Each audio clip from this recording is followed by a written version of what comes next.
Para terminar então a aula, vamos para o vídeo 3, que vai explicar exatamente o que é o IDH, o Índice de Desenvolvimento Humano. Então o IDH foi criado por um paquistanês que trabalha para a ONU, e ele tinha o objetivo justamente de qualificar, de ter uma margem de quem tinha o melhor ou o pior desenvolvimento humano. Ele levou em consideração dados que uma pessoa realmente precisa para ter um desenvolvimento humano sadio, sustentável. E aqui a gente vai trabalhar então com dados sobre analfabetismo, sobre a longevidade, sobre a questão de taxas de natalidade e mortalidade, a renda, a gente fala sobre PIB per capita, sobre a questão do emprego e tudo mais. Bom, outra coisa interessante, alguns alunos me questionam às vezes, sobre a questão felicidade. Mas, professor, viver num país com IDH alto traz felicidade? Não, não traz felicidade.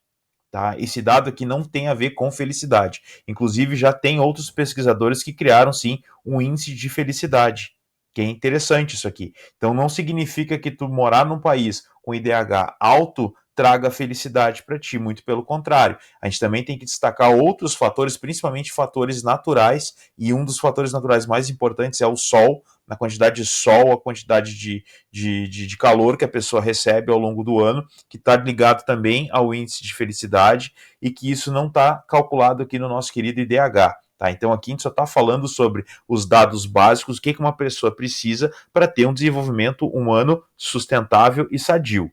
Tá? Não se trata de felicidade esse índice. Então aqui a gente vai dividir os países, e inicialmente a gente dividiu os países em 3 grupos. Tá? Primeiro, era classificado em IDH alto, médio e baixo. Então funcionava mais ou menos assim. Até por volta ali de 0,700 era considerado alto. Entre 0,700 e 0,400, IDH médio.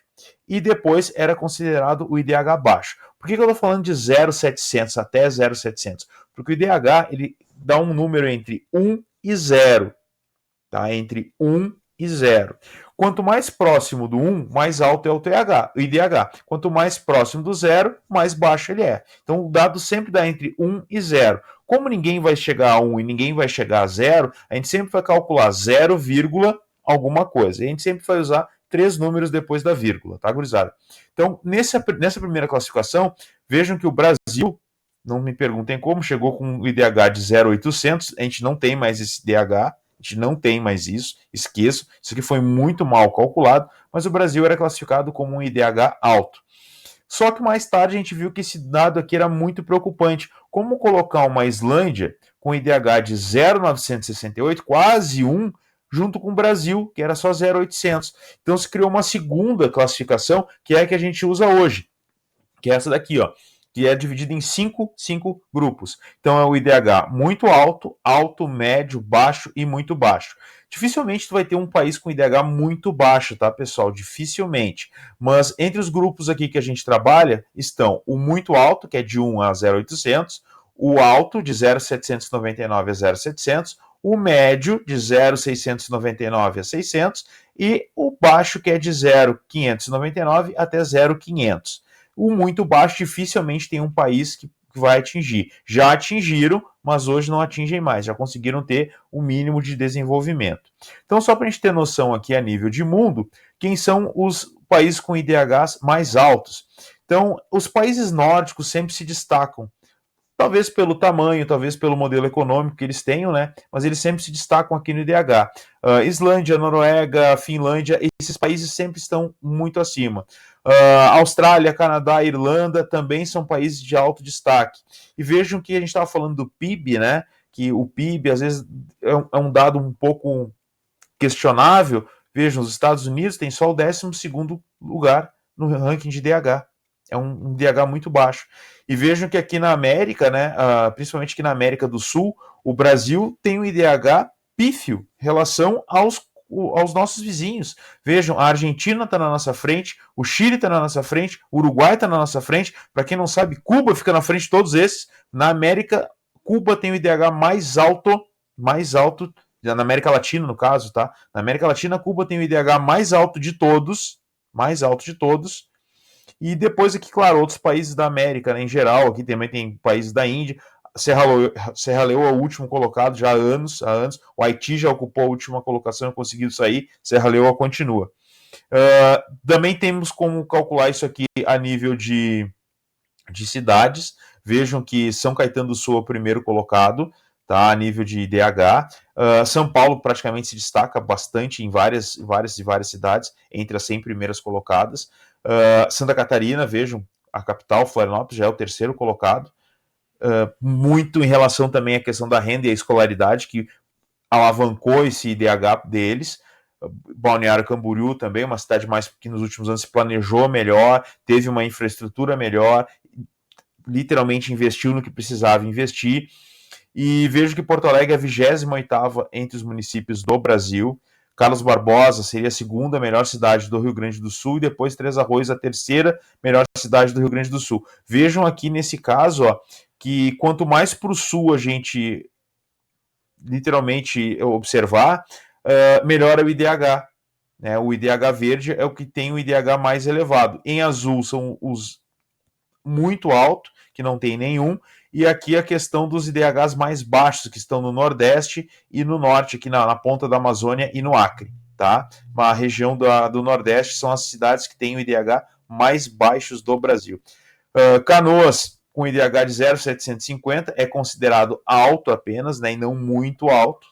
E observem a colocação dela entre os municípios do Brasil. Então, gente, a gente está realmente muito atrasado a nível de cidade, comparando com o resto do Brasil. A gente precisa desenvolver muito mais áreas como educação, saúde, a questão do PIB ainda é um problema, mesmo a gente sendo o terceiro PIB do Rio Grande do Sul, ainda é um problema, né? Mas vamos lembrar também que Canoas é uma cidade média, de porte médio, então a nível de economia é difícil de crescer, é muito complexo. A gente já cresceu até muito em relação a outros municípios, mas a questão escolaridade, a questão PIB per capita, e isso a gente deveria crescer muito mais. Essa é a relação que nós temos que ter aqui de crescimento do IDH, é relação escolaridade, emprego, esse tipo de situação, porque o município é considerado médio, então não dá para comparar a economia de Canoas com São Paulo ou Porto Alegre, seria muito desleal até, tá?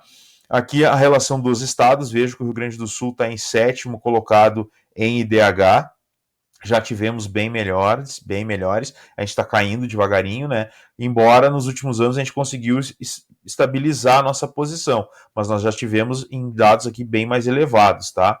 Distrito Federal primeiro, São Paulo segundo, Santa Catarina, Rio de Janeiro, Paraná, Minas e aí o Rio Grande do Sul em 7º. Tá? O que nos chama atenção aqui é a questão de Minas Gerais, ficar na nossa frente, o Rio de Janeiro, né, também fica. Distrito Federal, questão do tamanho, né, é muito mais fácil de se administrar.